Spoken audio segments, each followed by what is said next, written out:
My God, how can this be happening now? David Wellington yelled into the phone, his voice echoing through the hallways of the 45th floor of Wellington Industries.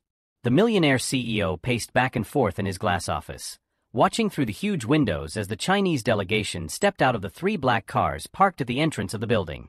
The official translator had just called to cancel at the last minute, a family emergency that couldn't wait. In 15 minutes, executives from China's largest technology company would be sitting in the conference room to finalize a $200 million contract. $200 million that depended entirely on perfect communication. Mr. Wellington, I've tried every translator in the city, said Rebecca, his executive assistant, with the phone still glued to her ear. No one is available for a meeting of this magnitude on such short notice. David loosened his Italian tie, feeling sweat bead on his forehead. 20 years building Wellington Industries, and it could all come crashing down because of a language barrier. The Chinese were known for their strict communication protocols. They would never tolerate a meeting conducted through translation apps or improvised gestures. Then a soft, almost whispered voice echoed from the corner of the room. Excuse me, Mr. Wellington, but I speak fluent Mandarin. All eyes turned to Jasmine Parker, 28, who had paused her cleaning routine to listen to the conversation. She held a cleaning cloth in her hands and wore the standard navy blue uniform of the maintenance staff. Jasmine had been working on the executive floors for 3 years, always discreet, always efficient, always invisible to most of the important people who circulated there. The silence that followed was so deep that you could hear the hum of the air conditioning. Rebecca was the first to react, letting out a nervous laugh. Jasmine, this isn't a joke. We're talking about a multi-million-dollar international deal. David studied her for a moment, as if seeing her for the first time. You speak Mandarin?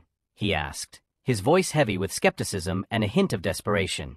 Mandarin, Cantonese, and a little Taiwanese, Jasmine replied calmly, meeting his gaze without flinching. I studied Oriental linguistics at Howard University before I started working here. Jasmine was 28 years old and had never imagined that 3 years cleaning these executive offices would prepare her for a moment like this.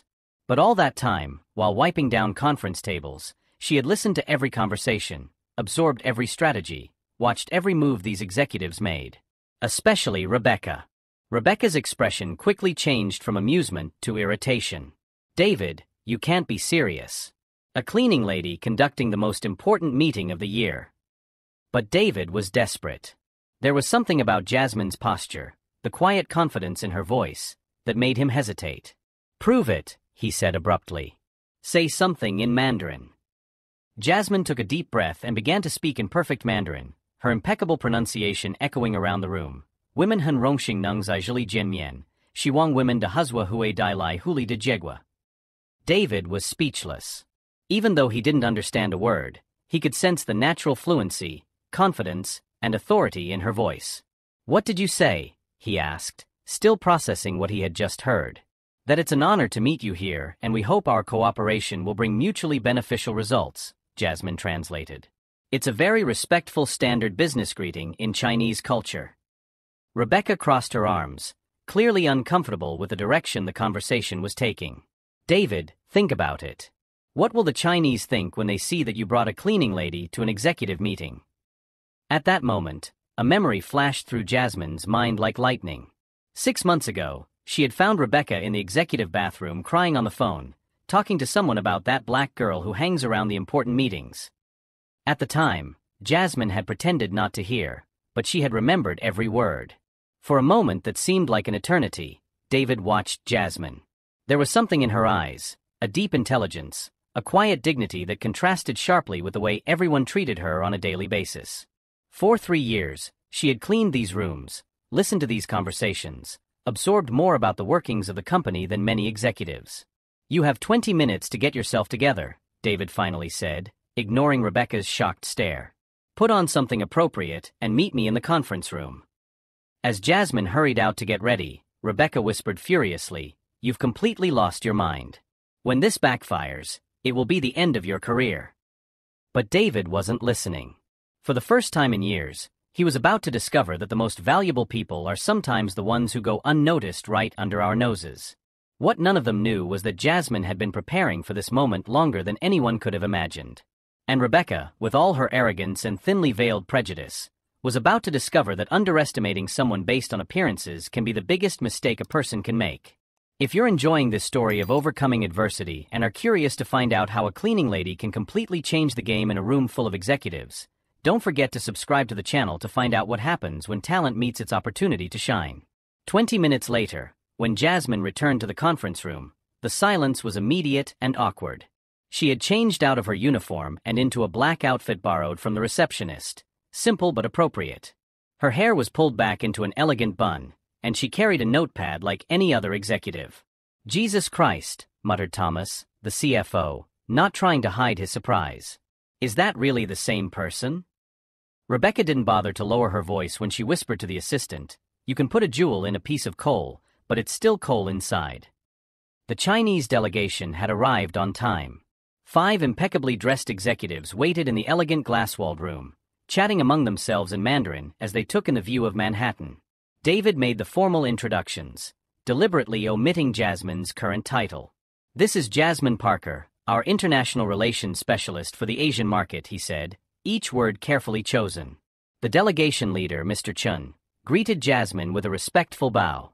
When she responded in perfect Mandarin, thanking him for the honor of meeting them and praising their punctuality, a highly valued virtue in Chinese culture, his eyes lit up with genuine surprise and approval. For the first 15 minutes, Jasmine translated every nuance with surgical precision. Not just the words, but the cultural tones, the diplomatic implications, even little jokes that made the Chinese laugh genuinely. The meeting flowed with a naturalness that no one had expected. That was when Rebecca decided to intervene.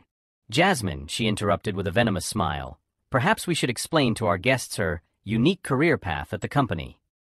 David shot her a warning glance, but Rebecca continued, "It's just so inspiring to see someone reinventing themselves like that. Moving up in life, so to speak." The condescending tone was unmistakable. Jasmine felt the familiar weight of humiliation, that feeling she had known since she was 18, when she had to drop out of Howard University in the middle of her junior year because her diabetic mother had lost her job and needed someone to take care of her and pay the medical bills. "Life teaches us that opportunities can come in unexpected ways," Jasmine replied calmly, keeping her dignity intact as Mr. Chun watched the exchange with growing confusion. "But really, who would have thought that someone who was cleaning these very rooms 3 years ago would be sitting at this table today?" She paused to let the information sink in for the Chinese. "It really demonstrates how our company values diversity in all its forms." The silence that followed was devastating. Jasmine saw Mr. Chen's expression change subtly, not exactly contempt, but an uncomfortable surprise that made her stomach tighten. In Chinese culture, professional hierarchies were taken very seriously. David quickly interjected, "What Rebecca meant is that we value talent wherever we find it." But the damage was done.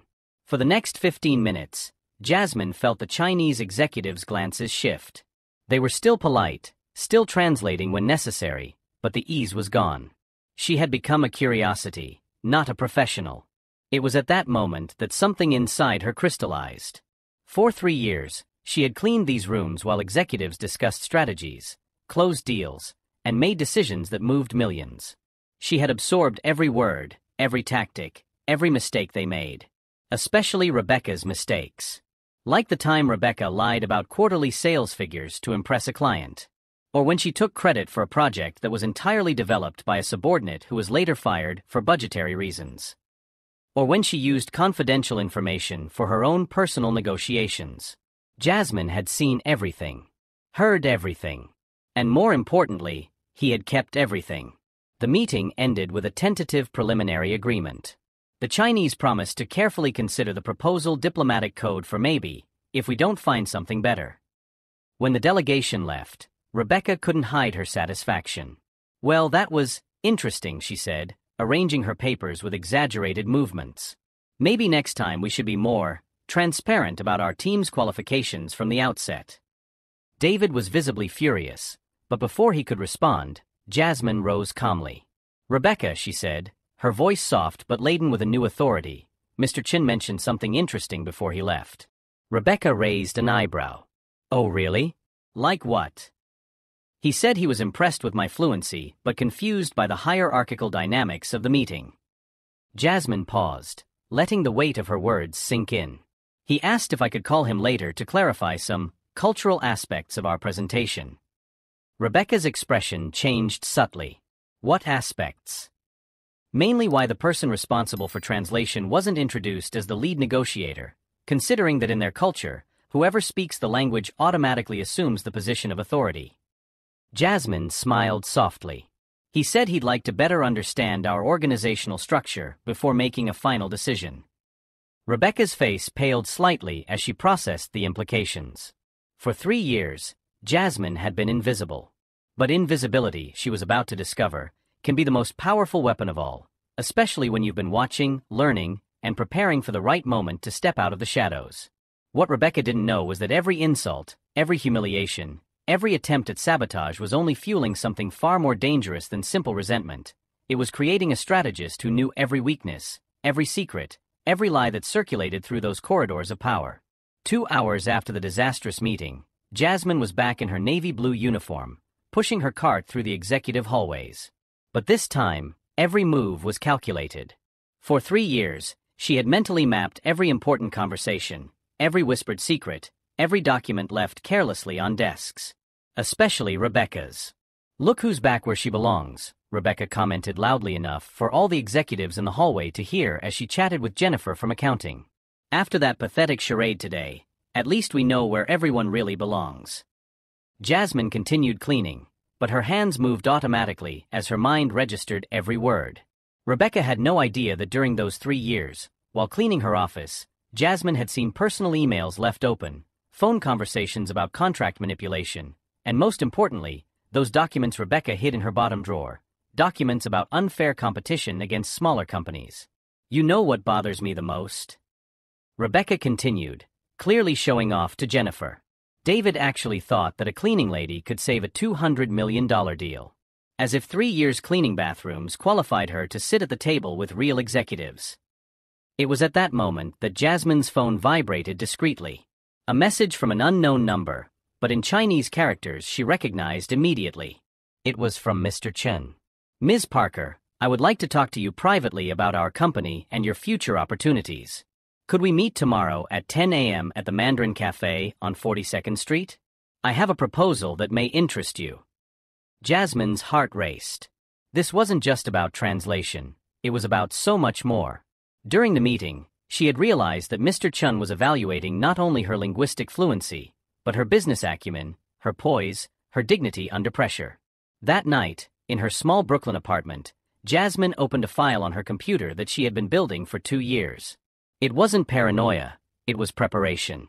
Every company has its dirty secrets, and 3 years invisible in the corridors of power had given her access to information that could rock foundations. The file, titled Wellington Industries Irregularities, contained 63 pages of meticulously collected evidence.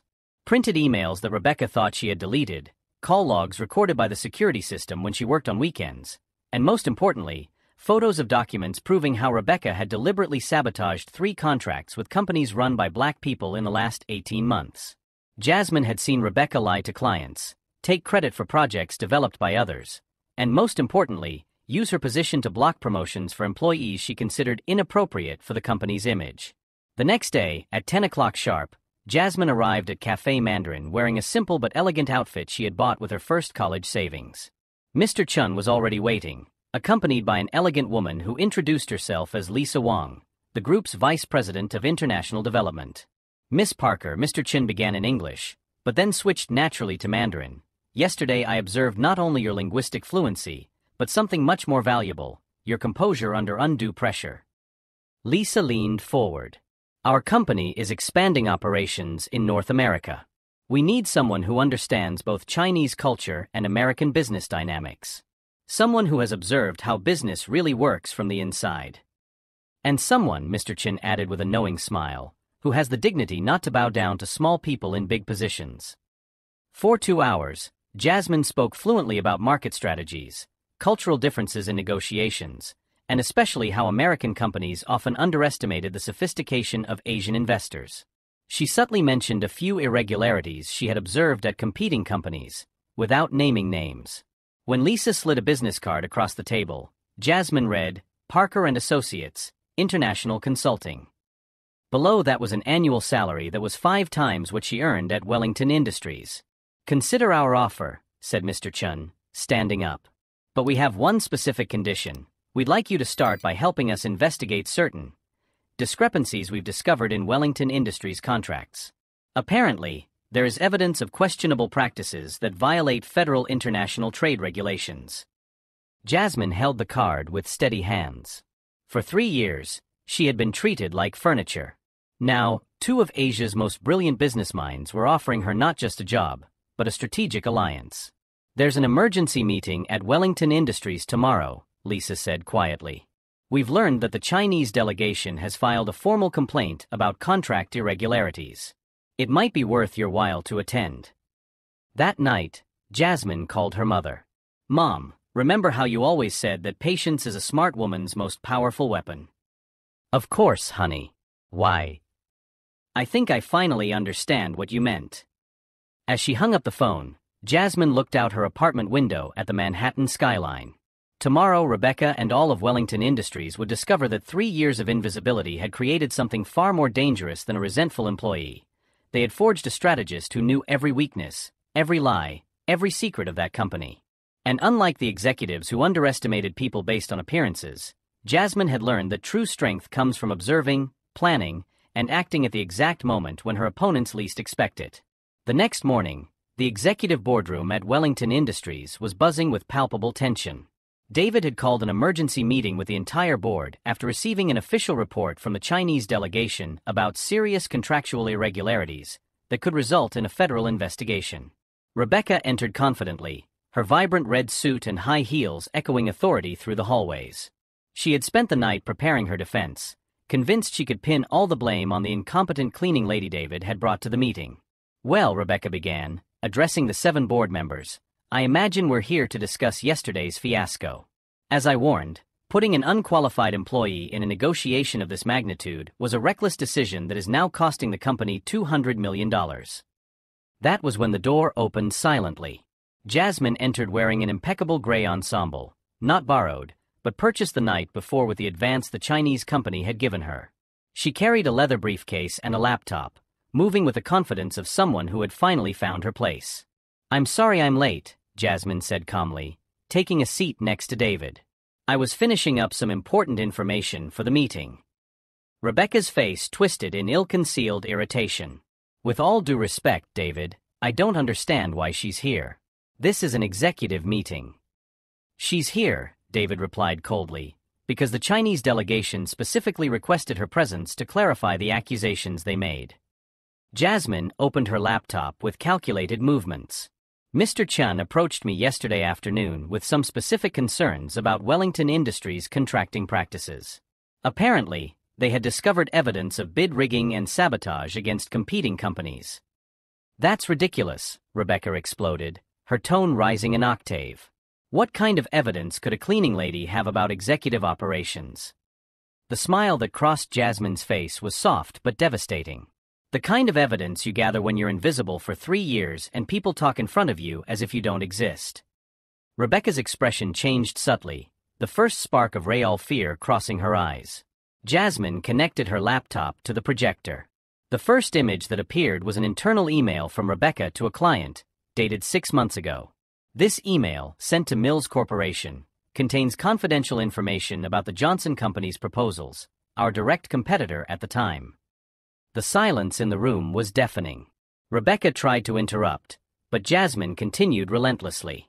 This second document shows how Rebecca deliberately inflated the costs of projects led by Black and Latino employees, forcing cancellations that she then attributed to the incompetence of those responsible. The screen showed spreadsheets with obvious alterations, internal emails, and security system recordings. For 3 years, Jasmine had meticulously documented every irregularity. This is a setup, Rebecca shouted, jumping to her feet. She's fabricating evidence to get revenge because I exposed her true position in the company. Jasmine remained calmly seated. Mr. David, the recording I'm about to play was made by the company's own security system 8 months ago. Rebecca's voice echoed through the room's speakers. We can't allow these types of people to think they belong in executive meeting rooms. It's a matter of maintaining appropriate standards in the company. Rebecca's face turned pale instantly. She remembered that conversation, a private discussion with Thomas about keeping the company free of unsuitable elements. And this, Jasmine continued, displaying a new recording, is from 2 weeks ago, when Rebecca deliberately instructed the receptionist to lose resumes from candidates with names that sounded too ethnic. One of the directors, Mr. Johnson, a 60-year-old black man who had been with the company for 15 years, leaned forward with a grim expression. "Rebecca, is this true?" That's out of context." Rebecca stammered, sweat beginning to form small beads on her forehead. "You don't understand the pressure I'm under to maintain company standards." "Company standards," Jasmine said softly, "include ethics, integrity, and compliance with federal anti-discrimination laws, all of which have been systematically violated over the last 18 months. David turned to Rebecca, his expression stony. "You have 30 seconds to explain why you shouldn't be fired for cause and reported to the district attorney." Rebecca looked desperately around the table, searching for an ally, a sympathetic face. She found only looks of disapproval and disgust. "You're making a terrible mistake," she whispered, her voice breaking. "She's just a resentful cleaning lady who—" "She," David interrupted authoritatively, "is our new director of international relations. And you're fired." The silence that followed was absolute. Rebecca remained standing, swaying slightly, processing that her 15-year career had ended in a matter of minutes. "Your access credentials will be revoked immediately," David continued. "Security will escort you to collect your personal belongings. And Rebecca," he paused, "considering the seriousness of the evidence presented, we will be forwarding everything to the federal attorney's office." As security escorted Rebecca out, she shot Jasmine one last venomous look. "You may have won today, but that doesn't change what you really are." Jasmine met her gaze with unflinching calm. "You're right. I am exactly what I've always been, someone who watches, learns, and acts at the right moment. The difference is that now, finally, I'm where I've always belonged." 3 hours later, when the meeting ended with Jasmine officially named to her new position, David called her aside. "How did you pull this off? 3 years of evidence, recordings, documents."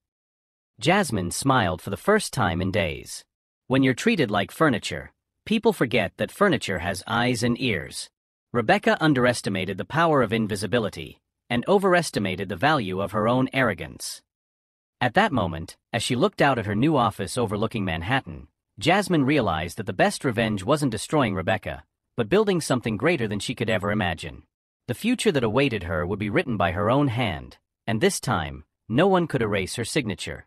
6 months later, Jasmine Parker sat in her new office on the 38th floor of Wellington Industries, reviewing the contracts she had signed with Asian companies. Her glass desk was covered with documents in Mandarin, Cantonese, and English, negotiations that had already yielded $400 million in new contracts for the company. "Jasmine, the South Korean delegation has arrived," announced Jennifer, who now worked as her personal assistant. "They are eager to meet the woman who tripled our business in Asia in just 6 months." Through the window, Jasmine could see the city she had once observed only as an invisible cleaning lady. Now, as Director of International Relations, she had become one of Manhattan's most respected executives. Her annual salary of $300,000 had allowed her mother to receive the best treatment for diabetes, and she had been able to complete her master's degree through an executive program at Columbia University. "What about the Forbes meeting next week?" Jennifer asked, consulting her busy schedule. "Confirmed," Jasmine replied, adjusting the navy blue blazer she wore, not out of obligation, but by choice.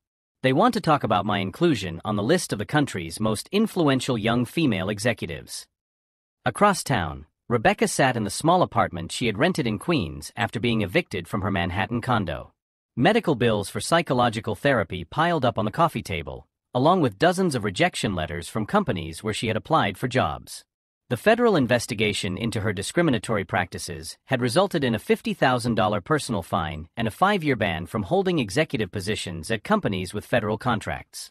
Her name had appeared in every major business newspaper as an example of toxic leadership, making her virtually unemployable.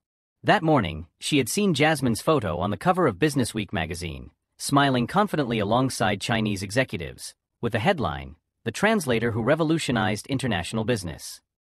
The irony hit her like a slap in the face. Back at Wellington Industries, David had called a meeting with the entire board to announce the exceptional results for the semester. Jasmine Parker not only saved our deal with the Chinese, he declared to the roomful, she opened doors to markets we never thought possible to penetrate. Mr. Johnson, the same black director who had witnessed Rebecca's downfall, stood up to give a short speech. In my 40 years in corporate America, I have rarely seen a transformation as dramatic as the one Jasmine has brought to our company. She has proven that true talent has no color, no social class, and definitely does not hide behind prejudice. The audience applauded enthusiastically as Jasmine remained modestly seated, remembering the woman who used to clean that same boardroom just 7 months earlier. That night, in her renovated apartment on the Upper East Side, Jasmine received a call from her mother. "Honey, I saw your interview on television today. You spoke so well about second chances and perseverance." "I learned from the best," Jasmine replied, smiling. "You always told me that people can try to diminish us, but they can never diminish what we know and what we are capable of doing." During the television interview, Jasmine had been asked about Rebecca and whether she felt any resentment toward her for the way she had been treated. Her response had been precise and elegant. "Rebecca gave me the greatest gift anyone could give. She showed me exactly who I didn't want to become. Her arrogance and prejudice taught me that true power comes from lifting others up, not stepping on them." 3 weeks later, Jasmine was at Howard University, her alma mater, announcing the scholarship program she had created for low-income students who had to interrupt their studies due to financial difficulties.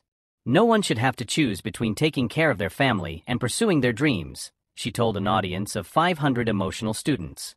The Second Chance program, funded in part by her own salary, had already approved 20 full scholarships for the coming semester. Rebecca, watching the ceremony online in her small apartment, turned off her computer with tears in her eyes. For the first time in months, they weren't tears of self-pity, but of something that was beginning to feel like genuine regret. Meanwhile, Jasmine returned to the office where 3 years earlier she had pushed a cleaning cart through the same hallways. Now, young executives greeted her respectfully, secretaries asked her for career advice, and most importantly, she had become a mentor to 5 other employees in operational departments who showed untapped potential. "You know what's most fascinating about this whole story?" David asked Jasmine during a private conversation. "You could have used all that information about Rebecca to destroy her personally, but you chose only to expose her professional misconduct." Jasmine smiled softly. "The best revenge is never to destroy someone. It's to build something so extraordinary that it renders everything they tried to do against you irrelevant." Jasmine Parker's story proved that genuine talent, unwavering dignity, and quiet preparation can overcome any prejudice or injustice. She turned 3 years of invisibility into the greatest advantage of her career, showing that sometimes the most powerful people are the ones you don't even notice watching, learning, and preparing to shine. Rebecca tried to humiliate her based on prejudice and arrogance, but ended up being the architect of her own destruction. Jasmine taught the corporate world that true leadership does not come from titles or privileges, but from the ability to see potential where others see only limitations. If this story of overcoming adversity and justice touched your heart, don't forget to subscribe to the channel for more stories that prove that, in the end, talent and dignity always find their way to the top, no matter how many obstacles are put in their path.